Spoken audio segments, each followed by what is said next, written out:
Hello and welcome back to Rev Real Estate School. I'm your host, Michael Montgomery, and today we're talking about how to determine your buyer's search criteria. Now, there's a number of ways that we can approach this, and most agents approach it by just simply asking how many bedrooms, how many bathrooms, what area, what budget, what are your needs, what are your wants, and they actually go through that. Now, there's nothing necessarily wrong with that, but there's a more engaging way that we can get this information, and that's what we're going to discuss today.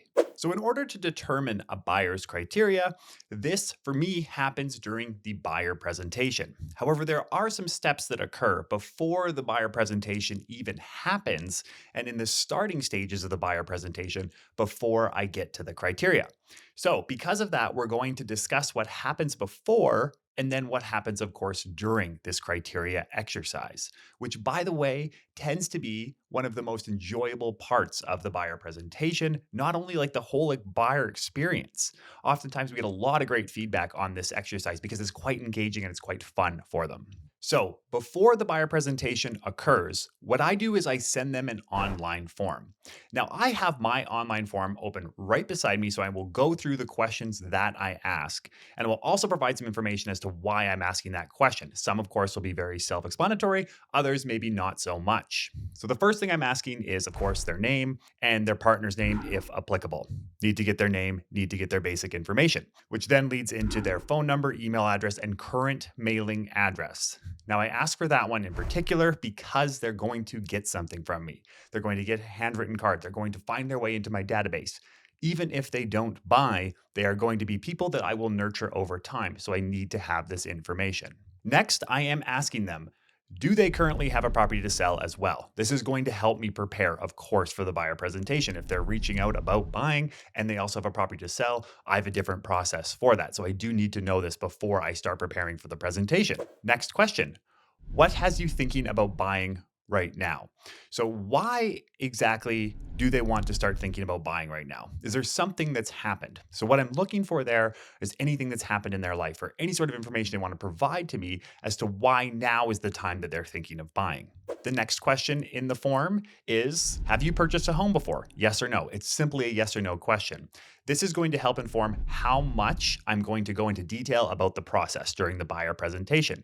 Now, even if they say yes, that doesn't mean I'm just going to gloss over everything. I'm going to ask them if they'd like me to walk them through it, but at least I know they've been through the process and they may have a little bit of an understanding as to how it works. Which leads into the next question, which is, how familiar are you with the buying and selling process?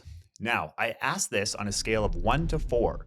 The reason I do this is because they can't choose 3. If I was to say 1 to 5 and they say 3, that's kind of like in the middle. Whereas if I go 1 to 4, they have to then select whether that be a 2 or whether that be a 3. So 3 means, okay, they have somewhat of an understanding. 2 means they really want more information. So that's why I use that number scale between 1 to 4 for this question in particular.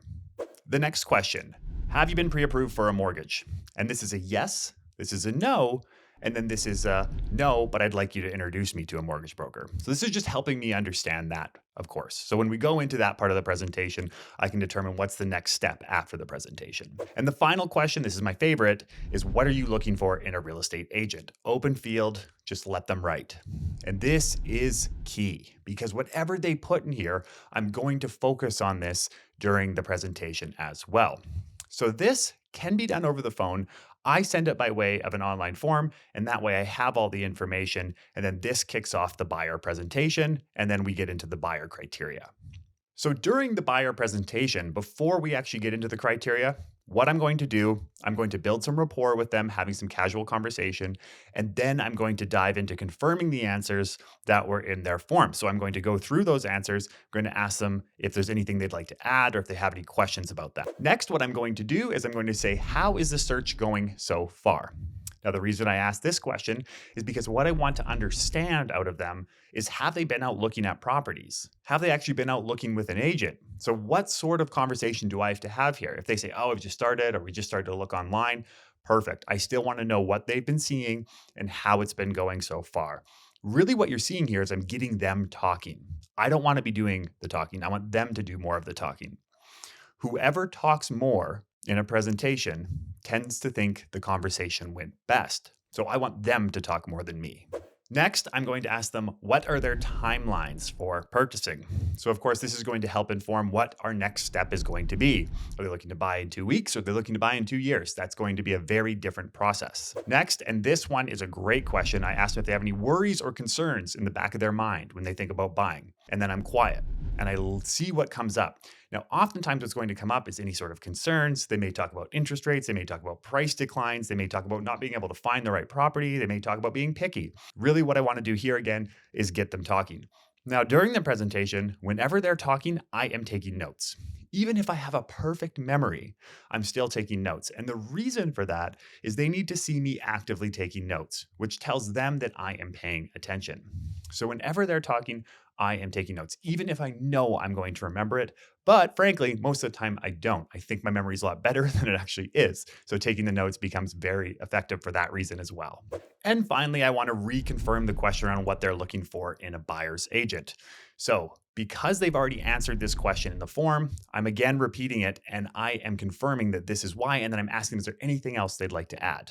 Because I really want to understand what they want in an agent so I can tailor the experience to what it is that they're looking for. Okay, so now that we've wrapped up those questions, and we call those our foundation questions, just kind of laying the groundwork, then we want to move into criteria. And we call this exercise the mapping exercise, and you'll see why. It's extremely fun, it's extremely engaging, and oftentimes when we're at these presentations, it's gonna be the first time we're meeting them. And if you've ever been in these presentations where someone's just telling you how it's going to work and why they're the best, and you've been in these presentations before, I'm sure, when you've signed up for software or something like that, they're draining. You leave that and you're just like, oh, that was boring. I didn't enjoy that. And so that's what this mapping exercise will do. This will make it more engaging. And in fact, you'll start to build rapport just because you're doing this engaging activity together. Now, the first thing I'm telling them as we're going into this exercise is that your criteria is not set in stone. In fact, it will change, and that's okay. Not only is it okay, it's actually good, because the more that we move forward and we change our criteria, the closer we're getting to the one. And so I let them know that in going into this so that they don't think whatever they write on here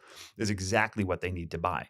I want to let them know that this is a fluid process and it changes, it adapts with time as we move forward. And so use this as kind of a starting ground is what I let them know, and keep it relatively general. And then we'll narrow things down as time goes on. At that point in time, I slide over a map. Now, if you have partners buying together, you have a couple or something like that, this works extremely well. If it's a single person, individual buying, that's fine as well. But typically, you'll have more than one person there. And when that happens, basically, I'm sliding two maps over to them. And I'm saying to them, take a couple minutes here. What I'm asking you to do is to circle areas on the map that are of interest to you and cross out areas that are not of interest. Now, each person gets a map. And so because of that, they can have differing results. So I'm asking them to do this in private. And I say, you cannot cheat. You cannot look at one another. Instead, you have to do this on your own. And then I ask them to flip the map over. And on the back, I want them to write 3 things that they must have and 3 deal breakers. And then I give them a few minutes. Now, the really cool thing here is that they're going to take a little bit of time. In the meantime, I'm going to get set up for the next part of my presentation. And typically during that part of the presentation, I'll have MLS open, we'll start looking at a few properties, and we'll start going through them. So this gives me a chance to kind of get settled and to actually move on to the next step while they're working on this exercise. And of course, they're doing this in private. Then when the exercise is done, I ask them to stop. I will take their maps and I will put them beside one another and we start comparing. Now, this is usually where you actually get some engagement. You get some laughs. People are like, oh, I'm focused on this area and the partner's focused on a different area. And you actually kind of have a little bit of an enjoyable interaction there because of the difference between the two. And then you can start asking questions. You can say, what's drawing you to this neighborhood and not that neighborhood? And if they've crossed out a certain area because they don't want to be there, we want to ask them, what is it about this neighborhood that doesn't appeal to you? So I'm trying to figure out from them, I'm trying to get them talking again, but I'm really trying to get at the heart of what's drawing them to these neighborhoods. And then, of course, I'm going to flip it over and we're going to talk about the must-haves and we're going to talk about the deal breakers and we're going to see if they align. Now, if they don't align at all, that's perfectly fine. And actually, that's relatively common. So you can have a laugh about that. And if they align perfectly, you can compliment them because that is unbelievable. And oftentimes that isn't necessarily the case. Usually there is some overlap, but not always exactly. And then so from there, we have a general criteria. After that, I then get into the basic stuff, the number of beds, the number of baths, the size, anything else I need in order to build out the search. But at this point in time, you've now had this small yet enjoyable exercise where the buyers are engaged. This is going to be a different exercise than they're going to get if they're interviewing other agents, because other agents are just going to say how many beds, how many baths. It'll be pretty straightforward. So in this case, it's going to be a lot more enjoyable and engaging for them. I have all of the information I need, and it's actually quite funny. Because when they go and buy and when they put an offer in and when they actually move in, you can pull this up and you can say, hey, did we actually align with what we originally said? Oftentimes we don't. And then, of course, you can have a laugh at that point in time, too. So I love this exercise. This is great. I love doing things that's involving the client, that isn't me just talking or me just asking these simple questions like how many beds or how many baths. And from there, I can also take this and then build out a search criteria. So I don't have to remember anything. It's all right here. And then I can go build out my search in MLS. So this is the buyer mapping exercise. It works perfectly when you have a couple, when you have partners, or even if somebody is an individual buying, this can still be a great exercise. You give them some time to go through it, and then you're asking those questions. Thank you very much for watching or listening to this episode.